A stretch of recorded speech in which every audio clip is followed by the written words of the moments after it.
Yes, we are live. Hello, world. Jeff Ross getting back to you here. I am super excited today to have a really special guest who really needs no introduction. You guys know that I don't do formal interviews on here, but I love to have conversations with people who are way smarter than I and way more accomplished than I am, and who are just generally good guys. And Nik is one of those people who I have tons of respect for. So let me just give a quick introduction of Nik before we get started. He's an author of the book Layered Money, and another book that we're going to be talking about, which is coming out shortly, I believe. He's also an adjunct professor at the Marshall School of Business, USC campus. So I want to talk about that as well and some classes that you're teaching, what's coming up this summer. He's also the founder of the Bitcoin Layer, which is an awesome analytical service, which we'll talk about as well. Talks about obviously Bitcoin, macro, things like that. Nik, how are you, man? I'm great, Dr. Jeff, and it's great to see you. Great to see you as well. Let me see. Try if you can. Can you turn your mic up just a little bit? You got it. Perfect. Last time I did this with another guest, it was a little quiet from their end. So okay, How's um, this? better. Thank you. And people in the chat, once you plop on here, let us know how we sound if we need to do any adjustments. This is raw and unfiltered. First of all, Nik, the LA fires, are they over? Did they affect you? How are you doing? Thank you. Yes, they are over. The town has suffered a lot of loss, and it's very sad.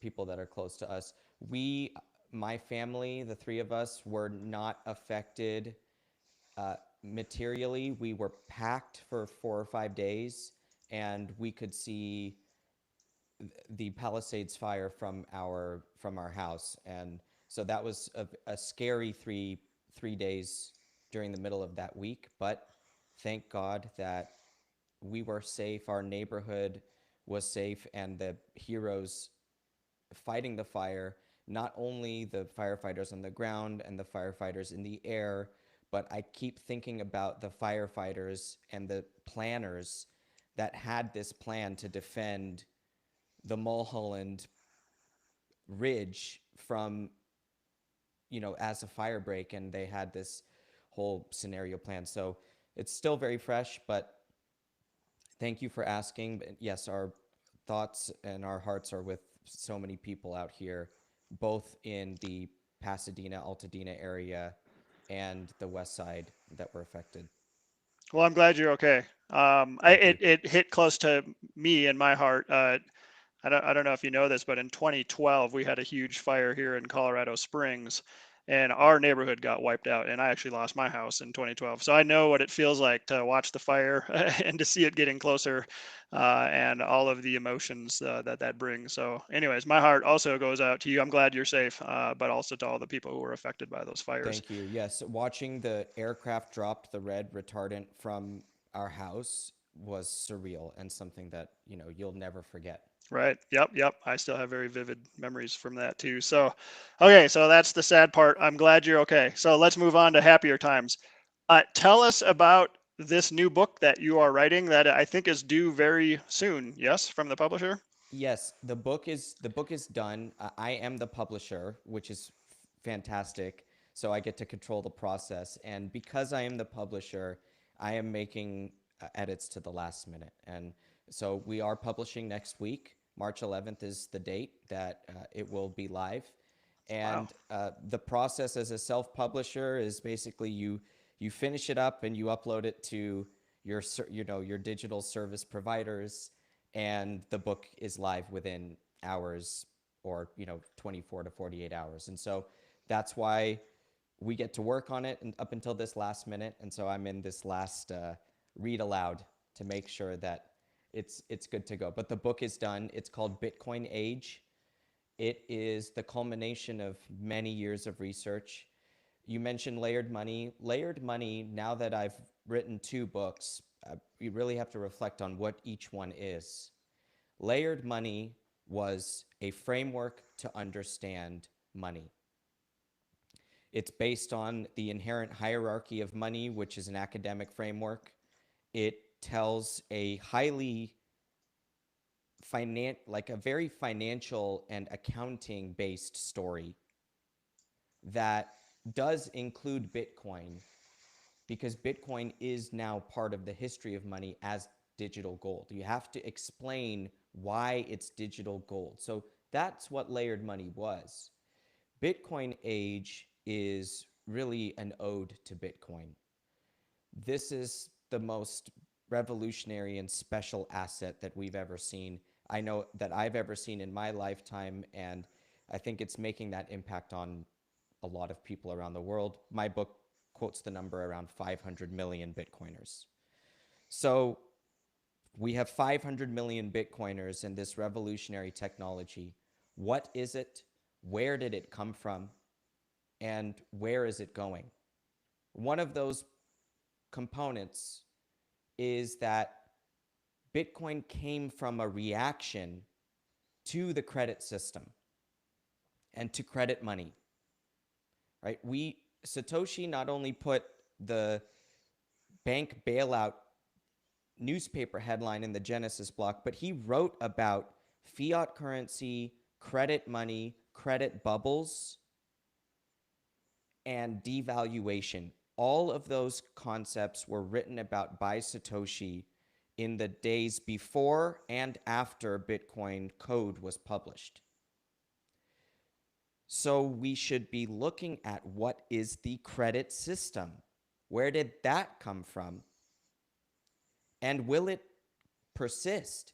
And my opinion, and I write about this in the book, yes, it will persist. The credit system isn't leaving us. It is here. And I don't know if it's here for 10, 50, or 500 years. That's beyond my capability. But I feel that it's here to stay. It's not in the process of being displaced. What you have with Bitcoin is an alternative to the credit system and a technology that allows people to protect themselves from the credit system, to fight it, or to avoid it even if they want. But Bitcoin doesn't replace the credit system.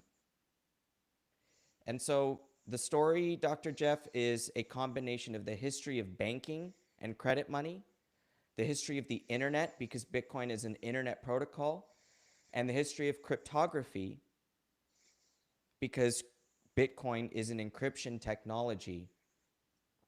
And I am so excited to share it with the world because it is many, many years in the making, and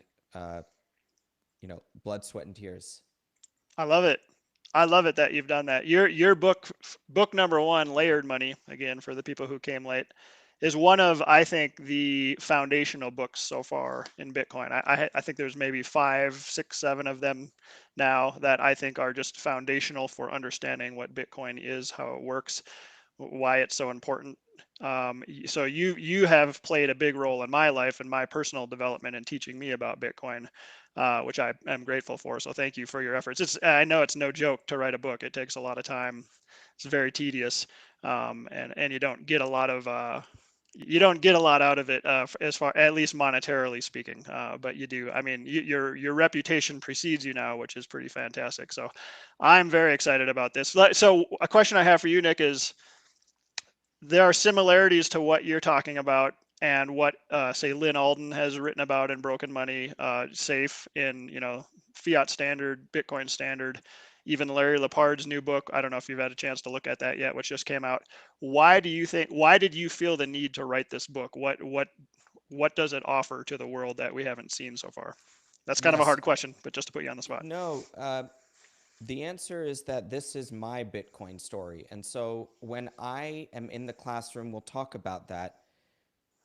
When I walked into the classroom for the first time as an adjunct professor, I had not written Layered Money, and I had not designed a curriculum before. The class was on fixed income, so it's a bond market class, and I'm a treasuries trader that's just come off the desk and ready to teach this course as a practitioner. And I taught it the first semester with a grandfathered syllabus and an adopted syllabus. And upon completion, even halfway through the course, it actually was halfway through the course that I said, I can't teach it like this. I have to teach the students. I'm their fixed income teacher now. So I have to teach them bonds, then I have to teach them money. And and that's still the way I teach the course. And I do it out of a duty to the university that they hired me to teach fixed income, right? It's a class that is fixed income in the title. It doesn't have money in the title. So I teach fixed income first, but then the whole second part of the semester, I put it into 3 parts. The whole middle part is money. And so the paper that inspired me to take money education to the next level was the inherent hierarchy of money. So I taught that paper, and then I taught that paper once, maybe twice, and then I said, I need to write a whole book about this paper and put Bitcoin in it because it's the perfect framework for Bitcoin, because it explains gold as neutral first layer money. It doesn't use the word layer, but it's the top of the hierarchy, right? Because gold is nobody's liability. So I'm getting to your answer about Lynn Alden's book, which I read, and Safe's books, which I haven't read. I haven't read his second book. I've read the Bitcoin Standard for Mm-hmm. sure. So at that point, I said, I have to write layered money for my students and also for the readers out there to teach them Bitcoin as digital gold. Then I got a Bitcoin class from the university because of layered money. And I taught that course twice, 3 times. And by the middle of the second time, I was like, I have to write my own book on this now. And so that's all it is. It's not that I'm doing something drastically different than Safe, who's a dear friend, and Lynn Alden, who's been very supportive. And I read Lynn's book, and I had a whole portion on Hawala banking in this book that I took from Lynn's book and tried to explain it. Then I took it out because that was her story, and she did it well. And I didn't want to just take her 5-6 pages on that and condense it into 5-6 sentences and do it in justice. It wasn't part of my story. I almost wanted to put it in there because it was such a great part of the history of money and even the history of credit. So this is my story. It's my personal interpretation of the history of credit, why Bitcoin is important, and Bitcoin itself. Satoshi Nakamoto and Hal Finney play a very central role in this book. That was a personal journey for me over many years that just brought me a lot of peace. Like I felt Hal Finney sitting on my shoulder during some of this book's writing. So the answer, Dr. Jeff, is that this was my personal attempt at telling the Bitcoin story that only I can do because it's through my own lens. Man, that is awesome, Nick.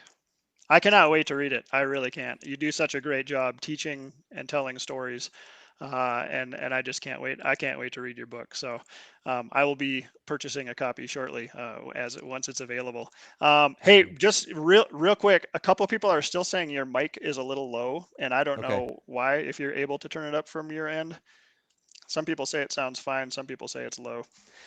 This is a humble brag here, but the reason that it's low is because CNBC had me on CNBC World a couple days ago, and they made me totally change everything about.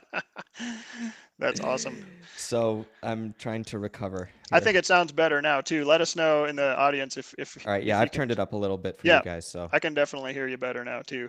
A couple of people are asking if they can ask, will there be a Q&A? So yes, at the end, I like to go through the questions that are in the live chat.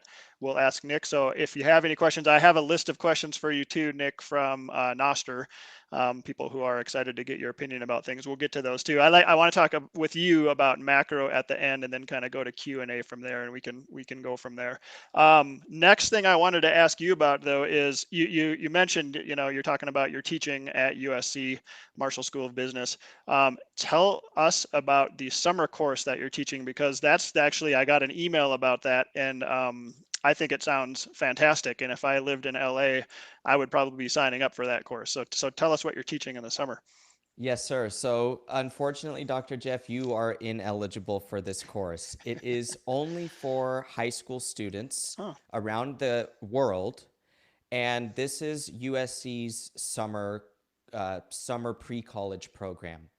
And so this is, I've been told it's one of the oldest, if not the oldest, pre-college program in the country, hmm, where the students, high school students, are able to earn 3 college credits from taking one concentrated course during this 4 week period during the summer. So I'm teaching for the first time. It's a big honor. They asked me to teach a new Bitcoin course, and they wanted me to teach AI as part of it to embrace how Bitcoin and AI are changing the global economy. The course, though, will be a Bitcoin course that integrates discussions about AI as we go. And the everybody around the world that's a high school student is eligible. They have to apply and write an essay and submit an application.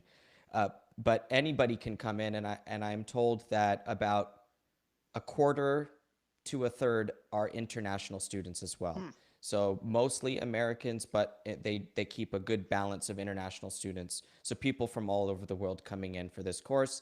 And it's a 4 week course, and the students are coming just for one course. So they live on campus, and there's a commuter option, but they come and live on campus, and they have all these activities planned out. But in terms of their academic work, it's one class. So I'm teaching a class from 8 to 3 every day for these students for 4 weeks. And so it's going to be my first ever really intensive Bitcoin educational opportunity, several hour lectures, consecutive days, not something that I've ever done. I've done private seminars here in LA. I've done, which are back to back 6 hour days. I've done obviously a semester of work, which is only 80 to 100 minutes at a time. So this is going to be fun, and I'm excited for it, and it's a big opportunity for me. That's exciting.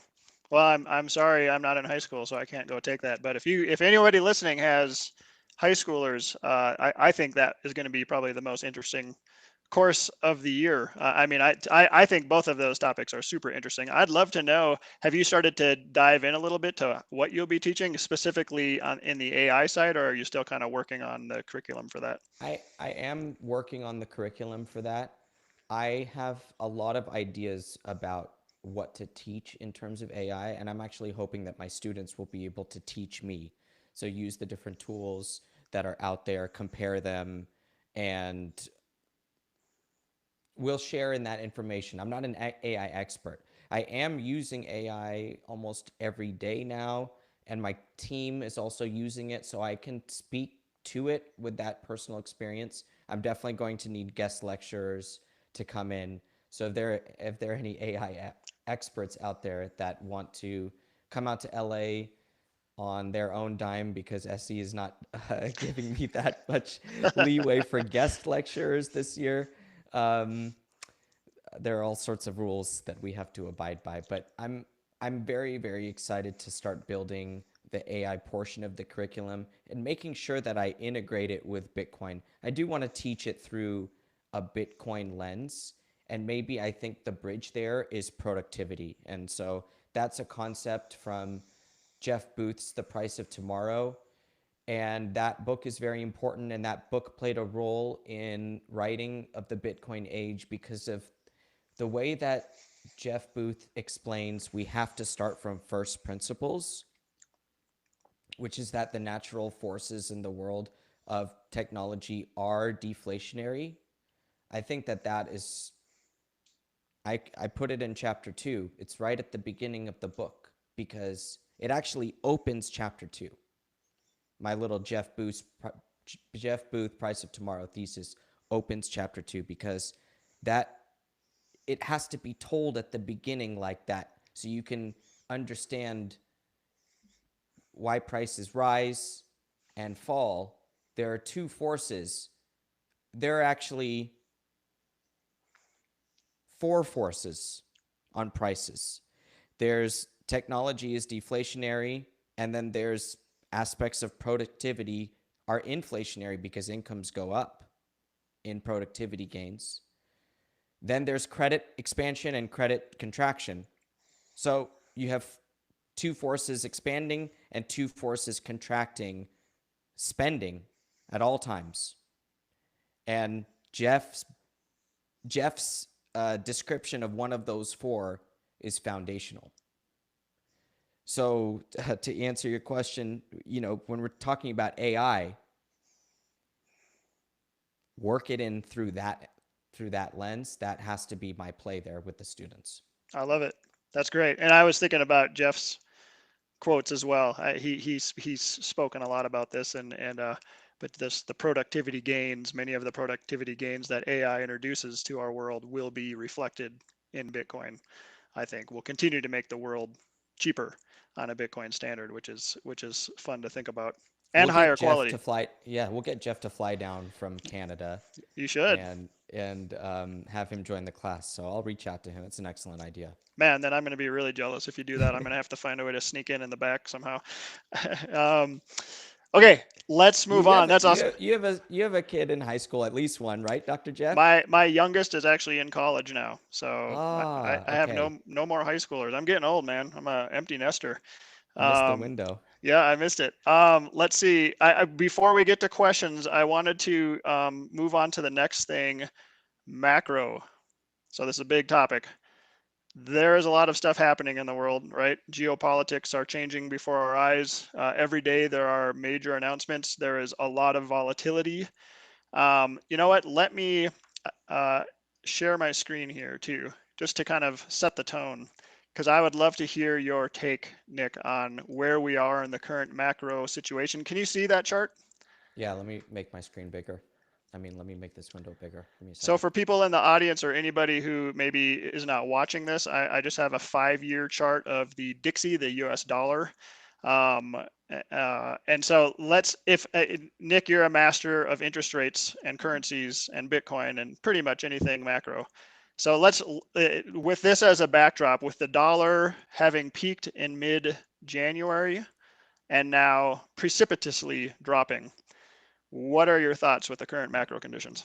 Sure. So give me 1 second, Dr. Jeff. I Yep. want to pull up my own DXY just so I can peek at today's price action Sure. And in the do you chart. want to do you want to share your screen?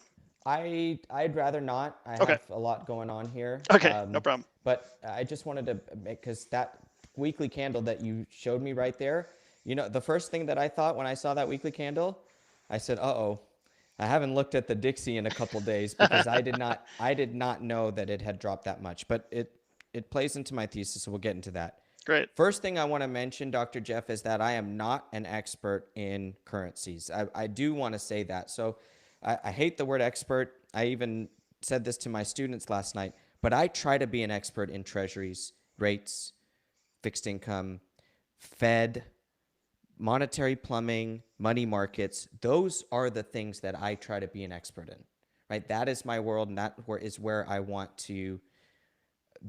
where my lane is.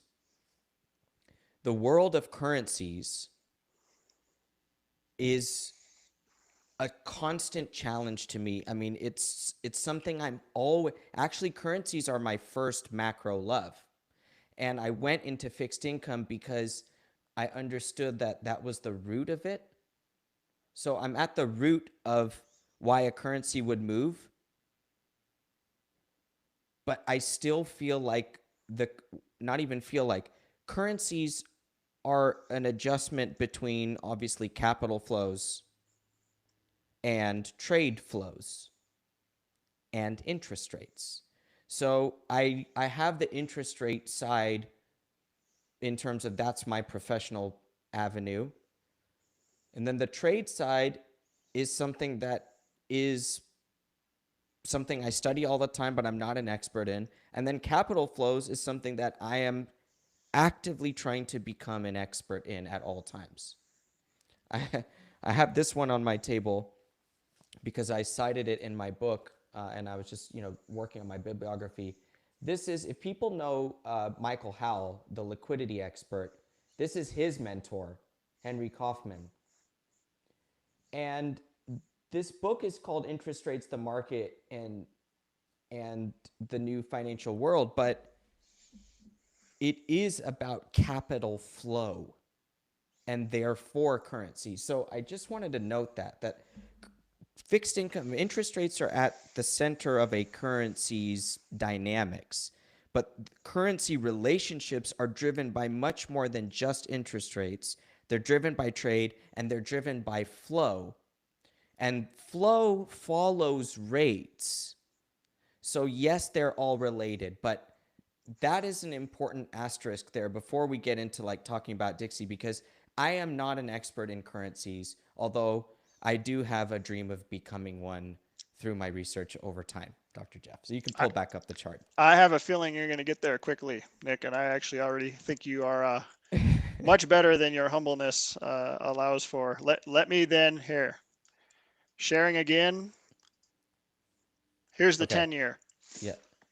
Okay. So I do want to keep it in the frame of the currency, but these things are related. So let's talk about why I believe that the dollar and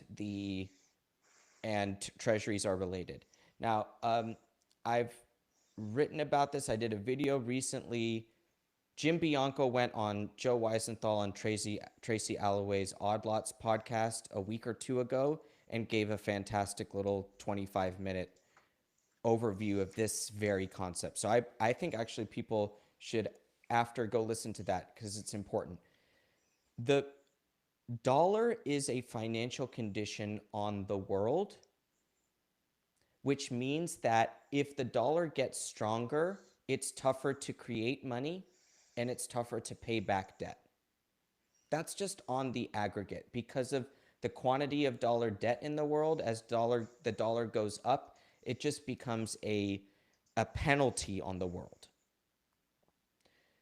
So the dollar going up as a penalty on the world becomes one of the most important policy objectives for anybody that's paying attention, basically. And I think that the current administration has people that are paying attention to capital flows and the level of the dollar.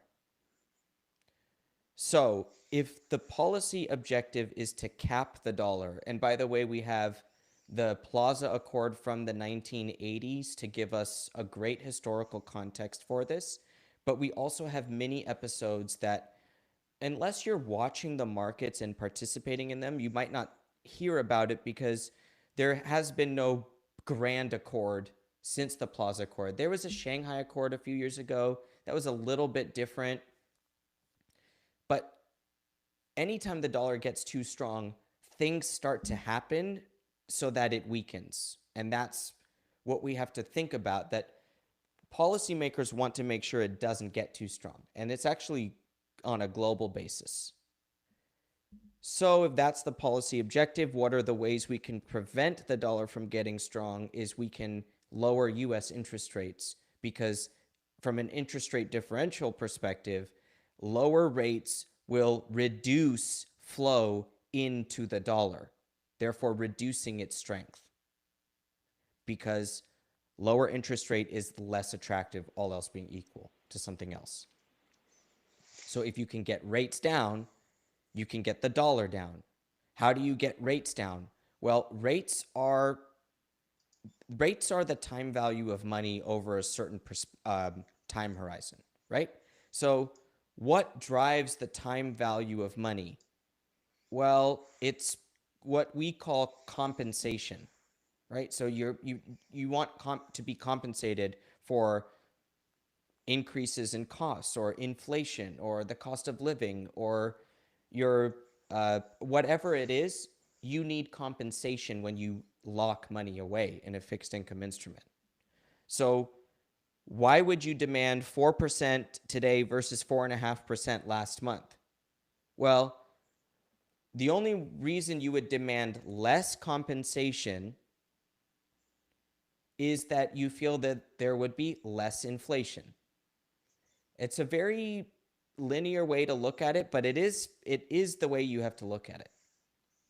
I have a big issue with associating US interest rates with any deficit or debt level. I don't actually think that there's any, I shouldn't say any, there's not a lot of empirical backing to that. There is to the curve, right? The shape of the yield curve and term premium, those things are moved a lot more by debts and deficits and things like that in the United States. And debts and deficits definitely affect interest rates around the world because they trade off of spread, not time value of money. That's the key thing. Like a corporate bond that goes down in yield must be looked at versus the treasury yield, or else you're not getting any signal because there's no change in the creditworthiness if the spread doesn't change. Just because the yield went down, it doesn't actually mean anything about that company on that day. The same can be said for other countries that are not the US, broadly speaking. Not Japan, maybe not Germany. Those are the only two, basically.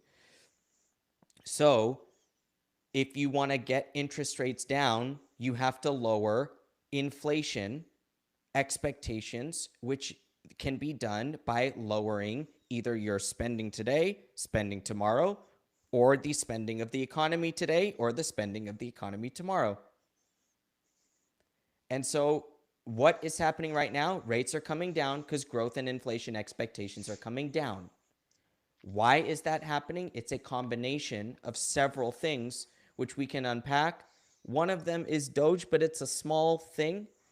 Aggregate growth is more important, and flow is also very important. And so right now, flow is basically leaving the dollar.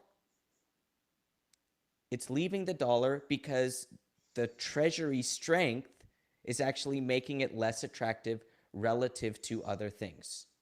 There's a big component here of the Dixie move in what's happened in Germany. And now I'm just realizing my brain has been a little foggy, Dr. Jeff, as I've been in editing mode.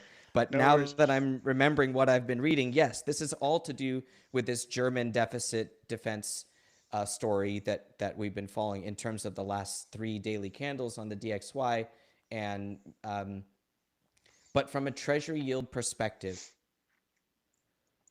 lower treasury yields right now are obviously the only policy objective from the US executive branch because they cannot control the dollar right now.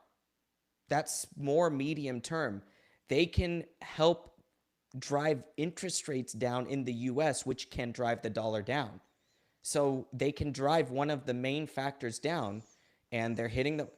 They've sent 2 people out in the last 2 days. They sent Besson out and they sent Lutnick out to say the same exact thing. Did you hear it? I They did not. said, we're not watching stocks. It's not our policy objective. They want to push back on this idea that Trump only wants to, pump the stock market.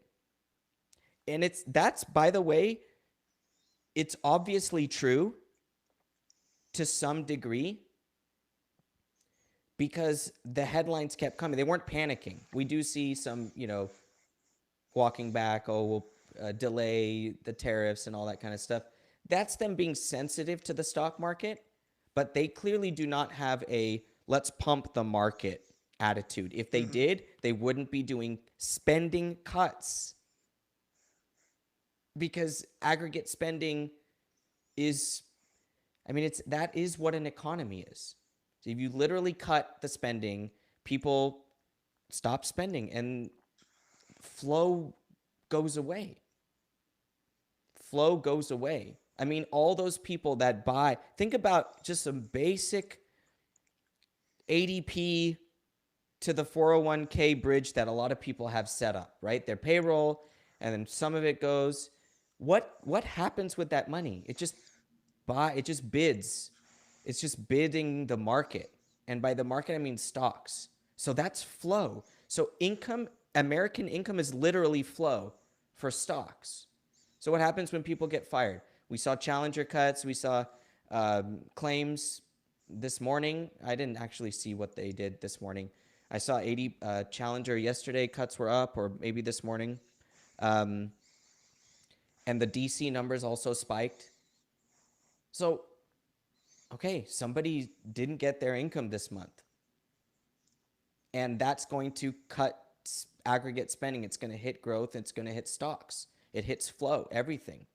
So that's why TA is important, because you have to have your one standard deviation. I see your Bollinger Bands on here, Dr. Jeff. You have to have your context for stuff, or else you're just going to get chopped around by headlines.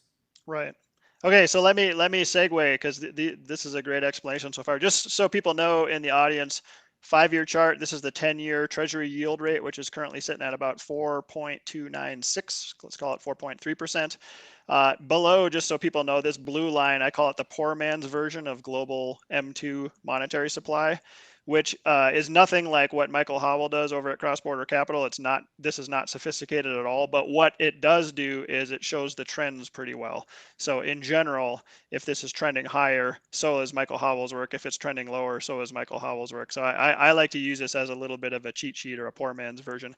What you should notice, and what I've been talking about since way back in the summer of 2024, is basically as the dollar goes, if you see significant strength or weakness in the dollar, you see basically an inverse effect on global M2 monetary supply. And you alluded to that a little bit, Nick. So like we had from the fourth quarter, we had this huge surge.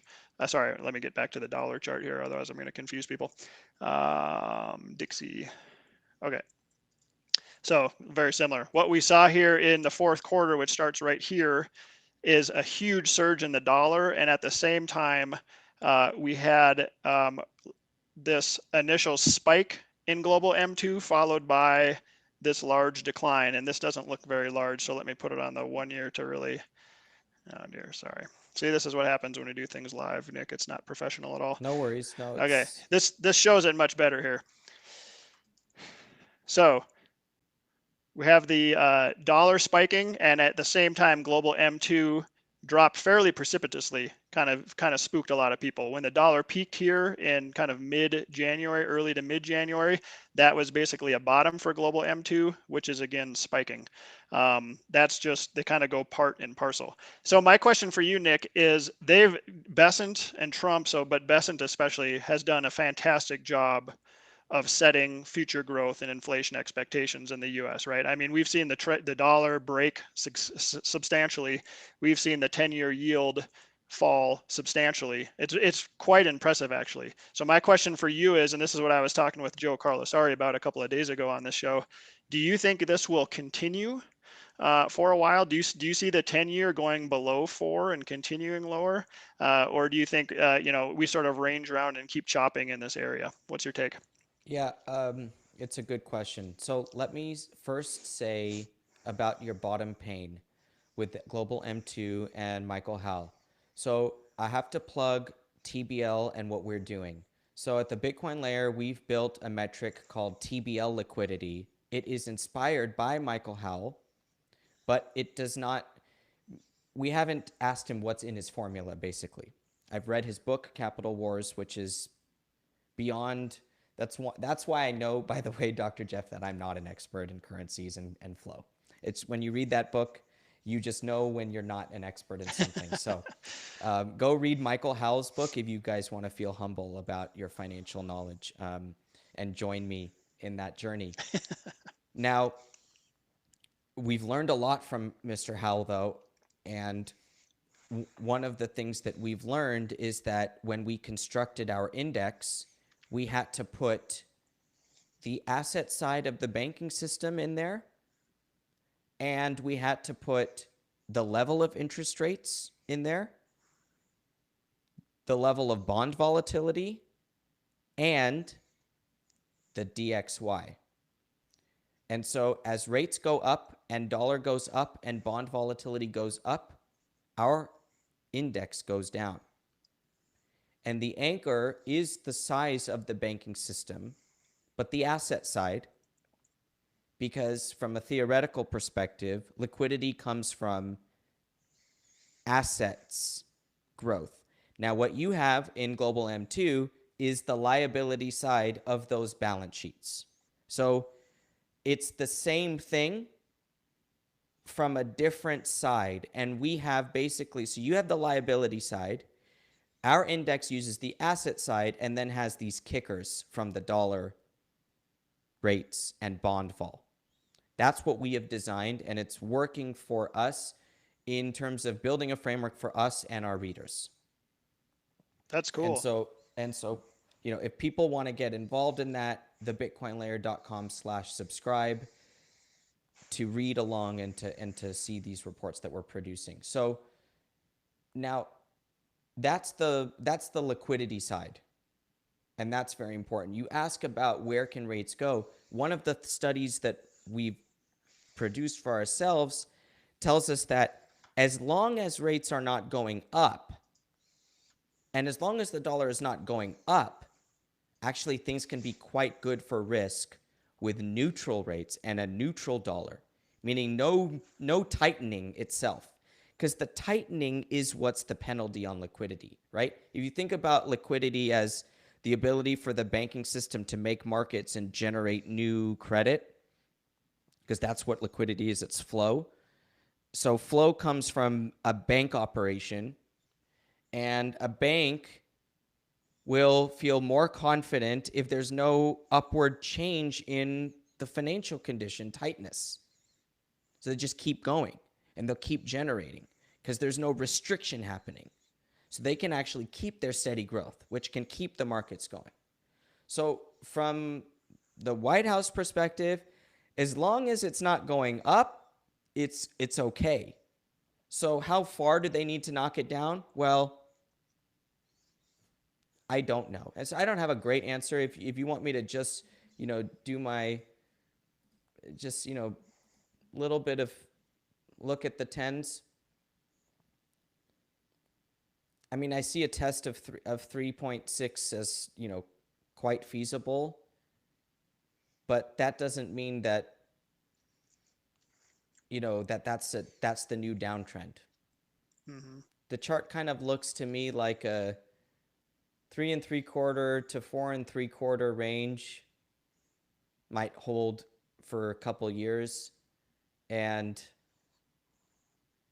we will have to see. I mean, a recession would cause rates to go below 3 3/4. Do you think we're headed towards a recession right now in the U.S.?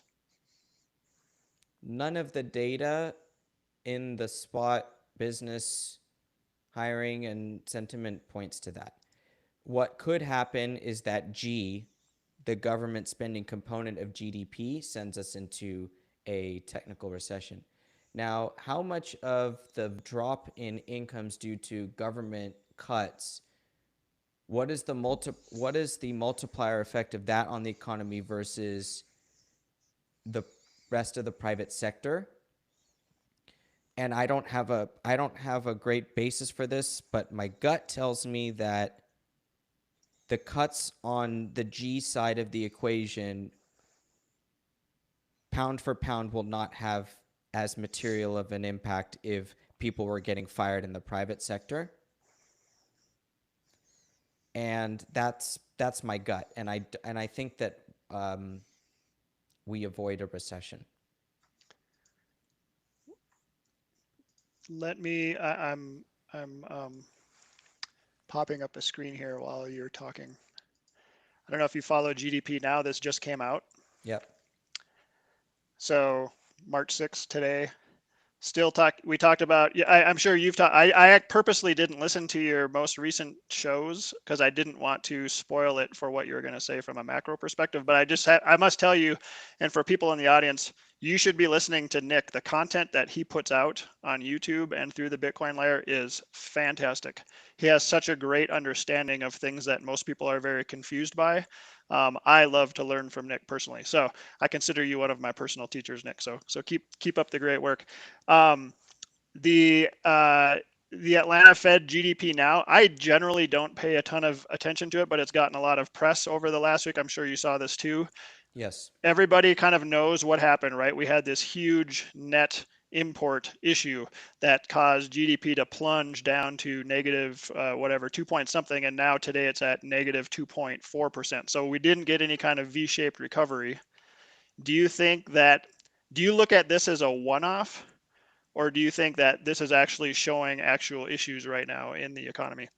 Yeah, so I'll say first that I don't actually watch GDP in any way. Hmm. Um, because GDP is such a trailing phenomenon, it doesn't add any value to me. I'm focused on returns and markets, and so me and my readers, we care about whether things are going up or down today, next week, next month, and next year. That's what we care about, and I do think that that's what people care about, whether things go up or down. And in that process, GDP doesn't factor in. So I actually never pay attention to it because I've already reacted to whatever has been happening long before the GDP print comes out. So that being said, there's GDP includes consumption, government spending, and the difference between your imports and your exports. So while 70% is driven by the consumer and by spending, there's a big portion of the economy that's driven by the government and by trade, which can be affected by, like Boeing can affect GDP if there's a big order from Europe or from Asia, and or gold flows can affect GDP as gold goes one way or the other. The government firing a bunch of people or doing a stimulus, as we learned in 2020, 2021, can really affect GDP one way or the other. So GDP can be volatile, and the fact that Atlanta is negative is in context of gold and the gov, right? And so, okay, do I think that this means that growth is slowing in the economy and we're going into a different period of liquidity for one reason or the other? Like one of the big drawdowns in M2, Dr. Jeff, can be from loan demand going down as an economy slows. That's credit contraction, right? So are we going into credit contraction because we have a GDP that's negative right now in Atlanta? I don't believe that that's not my base case right now. Nice. And so what do I use? I use ISM. ISM services is the most important metric that we have in the United States. It actually is very correlated to stocks, and that has to do with how financialized our economy is, as well as the immediacy of flow that we talked about with 401k, financial conditions. Like if people are getting hired, they're literally buying stocks as a function of the system, not even a behavioral impulse, as mechanical actually. And so ISM services is the economy, right? So that's a perfect segue, Nik. So let's talk about your view of ISM services specifically. And I'm going to put this next chart up. And by the way, so people know in the audience, Nik is not prepared for any of this. I'm surprising him with everything I'm showing him. So he's got a process in real time. So my apologies, Nik. I don't mean No. to put you on the spot, but this is kind of fun for me. We So speak the this same language, Dr. Jeff. Yeah, exactly. Okay, so let's talk ISM services. What is that showing you at the moment? And this is a 1-year chart of the bars are the S&P 500, SPX, and the squiggly kind of whatever color purplish line this is European stocks. You'll notice there was a huge gap of a divergence heading into early 2025, and that is quickly closed. So do you have an opinion on US stocks in general for the foreseeable future? And how about the rest of the world, European or other international equities? Do they interest you in any way? No, I don't want to give my opinion on either of those things because um, they are, and this is what we do at the Bitcoin layer is we talk about stocks and the conditions for stocks because that's relevant to the conditions for Bitcoin. And we know Bitcoin and stocks have correlation because they're both driven by this flow concept that we've been discussing, liquidity, which is the creation of credit from the banking system. So they're all interrelated, but Bitcoin's price and the stock market are Bitcoin. Let's throw that out. Bitcoin is its own phenomenon. But let's just say stocks are driven in large part by the liquidity framework that we've built, that you have, Mr. Howell has. And so what will happen to the stock market is a second order away from what I'm trying to work on. So I don't have some grand prediction about stocks. I'm trying to focus on the first order, and that's where I'm living. And unless I'm doing a price study for my readers where I go through the candles and all that, um, you our trend lines are very similar, Dr. Jeff. Isn't that funny? So let's segue into that to something you're a little more comfortable with, and me too, to be Yeah. honest. Here we are, Bitcoin. What's your take on Bitcoin price right now? So I have the same. I'm pulling up I have the same. I literally have the same. Can I put a picture for you that you'll Yeah. put in the You want to share the that screen? you can? Yeah, I'll just put a. Where's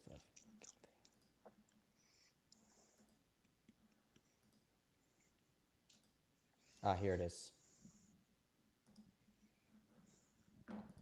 I don't know if this is gonna work. Um,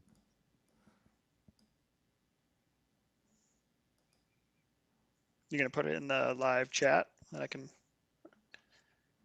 did I do that, or did I put it in? I don't see it anywhere.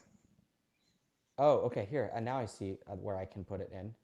Uh, let's put this in this. Did you guys get that? Not yet. Let's see here. I don't want to waste any more of your time. So I don't even need to because I literally have the same trend lines that you have here. That's funny. Um, so I have this little wedge that broke. I have that same wedge that you have in red. And Yep. then the trend line that you have coming up in green, I have that same one. So, and I've connected that top one all the way down, and it meets on April 11th on my chart. Your top red line and your bottom Mm-hmm. green one. And so Mm-hmm. that's my context right now. Is you're in this wedge, and it resolves itself on April 11th, and I do believe this one resolves to the upside, but I don't necessarily think that a resolution to the upside means the breakout. So then you could go into another consolidation range after you've broken out of that pressure from above, but holding, I think, to answer maybe everyone's question, holding that green line that you have and I also have is very important for Bitcoin this cycle. I expect it to hold, and it's kind of like it feels scary to say it, but all the chips are on the table then at that point, and everything, I mean, it really matters at that point, because if you lose that, you're talking about 50K. Um, and so behaviorally, you're just talking about a capitulation and a wipeout, and that's what markets are. It's nothing to do with how good the asset is. It's just about flow and flow and flow. And so if you lose that line, guess what happens to flow?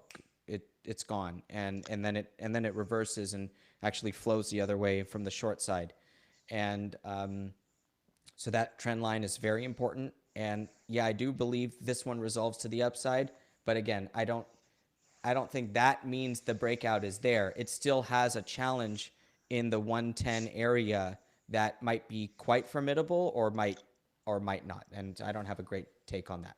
Sure. The That's Bitcoin's price will be the next leg up, going to that 140, 150 will need to be driven by a catalyst, whether it's flow or news driven flow. Something will have to be there. I love it, Nick. We do think very similarly. That's fantastic. The reason and just so people in the audience know, neither of us are, TA astrologers, right? I know people call TA astrology for men, but there are important points you can learn by drawing lines, which is kind of funny to say, but why the reason I drew this, and it's probably similar to what Nick was thinking, why this is important. This goes back here to early August. You guys remember the yen carry trade unwind, and everybody was freaking out here. I'm sorry, it's obscured by these other vertical lines. These vertical lines, Nick, just so you know, and so people in the audience know, the green lines are when the RSI and combined with PMI are below a certain level. Historically, that makes for fantastic buying opportunities when you have a combination of a low PMI and a low RSI. And then the yellow lines are where they're pretty good. Green lines are great. So that's why they're obscuring everything. And sorry for that. But what's hard to see right here is we touch the line down here. And why this is important to me is because this is a series of lower highs. And when you have a series of lower highs here in August, then you have it here in September, and then you have it here in October, that's actually a sign of strength. And you usually see that before Bitcoin or any asset really, but generally Bitcoin, before it tends to break out to the upside, is you first see this series of higher lows. So then we had this big move higher, and then we had this pennant here that we're talking about. Pennants usually break to the downside. What they're showing is a collapsing volatility. I actually posted this chart, Nick, on Nostr here on this day, and let me go to this chart so I can actually see what day it is. So this was February 18th, and I said I'm expecting it to kind of tap this line here, and I said what we're going to see the next week. I posted we are seeing volatility constrict significantly.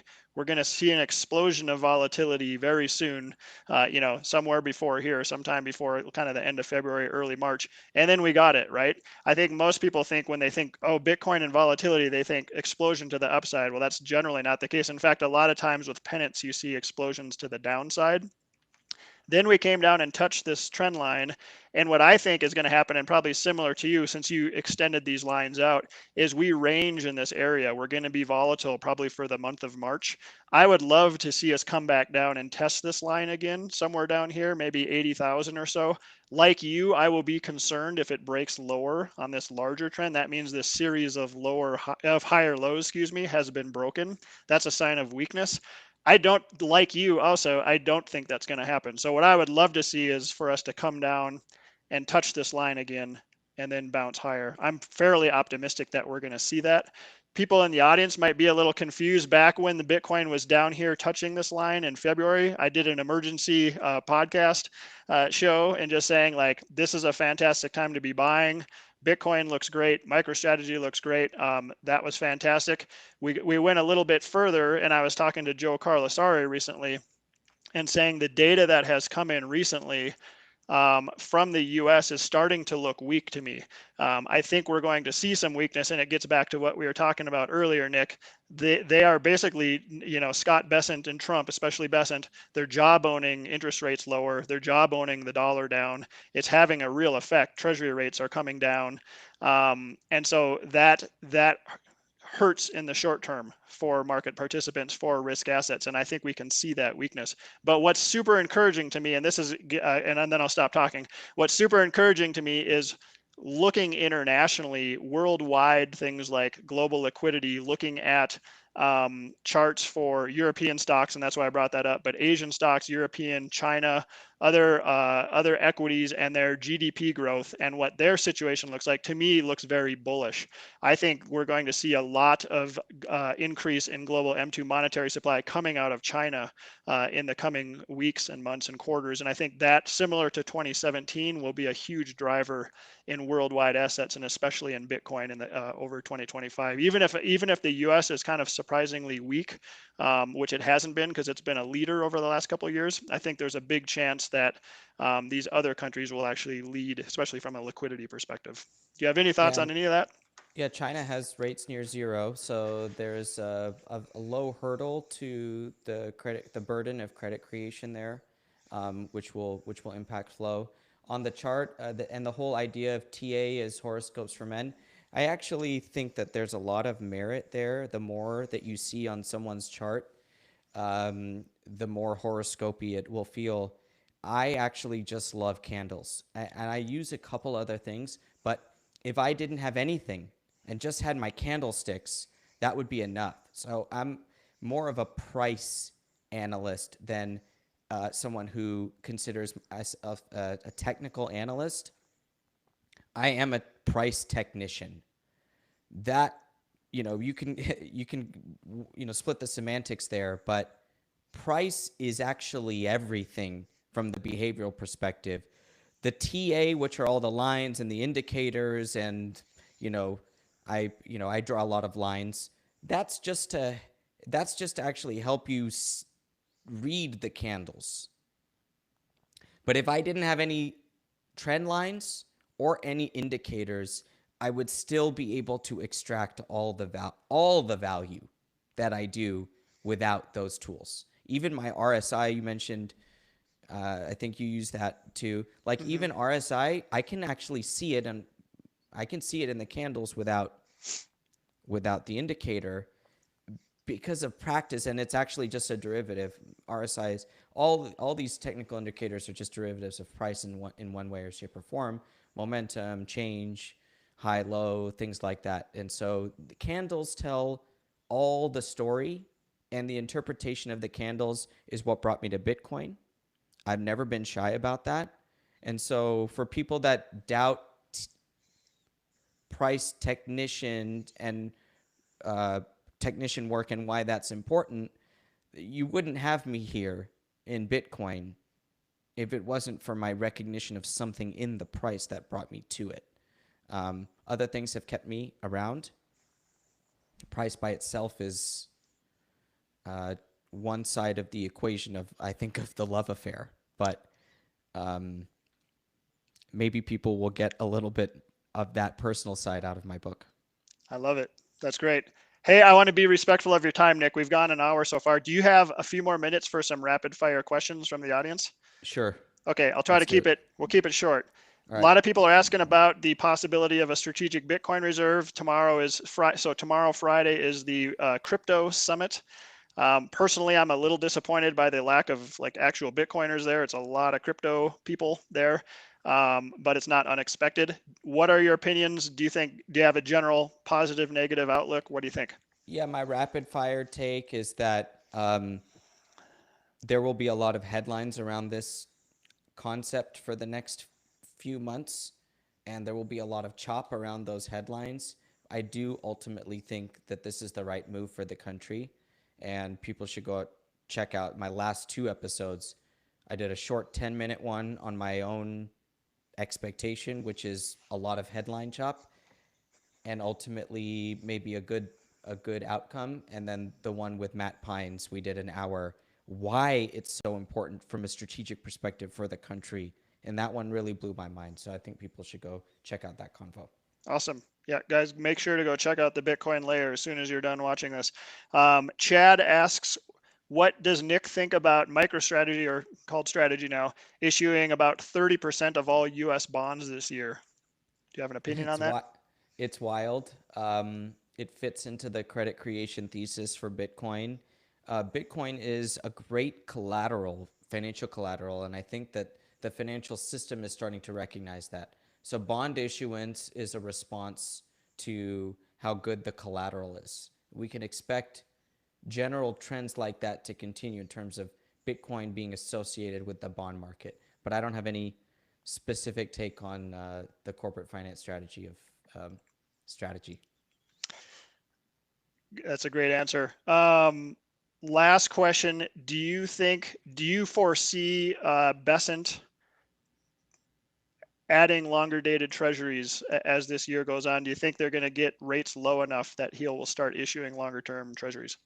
You know, it's funny you ask me that because my research associate, Augustine, who's doing tremendous work for us, and he's one of the architects of our mean median mode report. Augustine is obsessed with this concept also. He's like, do you think Besant will do it and hit the market with more 10s and 20s and 30s? He should, with rates low. And my response is, why? Like, why would he want to? I don't know why he would want to, right? I understand that if rates are low, it makes sense to term out issuance.